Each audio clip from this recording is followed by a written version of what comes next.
In today's video, I'm going to teach you how to create a customer account in Salesforce. Whether you're new to Salesforce or looking to refine your skills, this step-by-step guide will help you seamlessly create customer accounts with ease.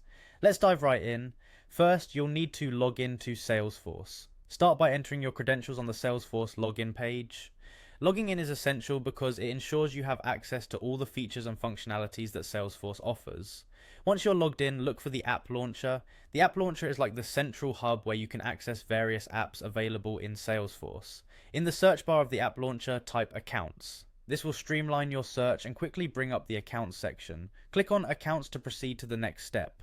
Now that you're on the accounts page, direct your attention to the top right hand corner where you'll find the new button. Clicking on this button allows you to create a new account. This is your starting point for entering all the necessary information about the new customer account. In the new account window that appears, it's time to start filling in the required fields. The first piece of information to enter is the account name, for example, AB Corporation.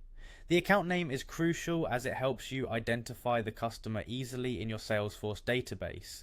Next, you need to specify the account type. For this particular guide, you'll select customer since we are focused on creating a customer account. Selecting the correct account type ensures that your data stays organized and that you can easily filter or sort your accounts list. Additionally, you'll have fields for entering the phone number, website, and industry, among other details. While some of these fields may not be mandatory, filling them out as much as possible helps maintain a comprehensive record of the customer, which can be incredibly useful for future interactions or analysis. If available, you can also add the billing address and shipping address.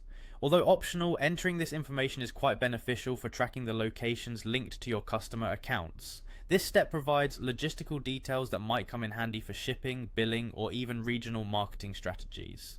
Finally, once all the necessary fields have been populated to your satisfaction, review the information one last time to catch any potential errors. When you're ready, click the Save button. This action finalizes the creation of the customer account and stores the details within Salesforce. And there you have it. You've successfully created a customer account in Salesforce. Remember, keeping your customer information up to date is key to leveraging Salesforce effectively.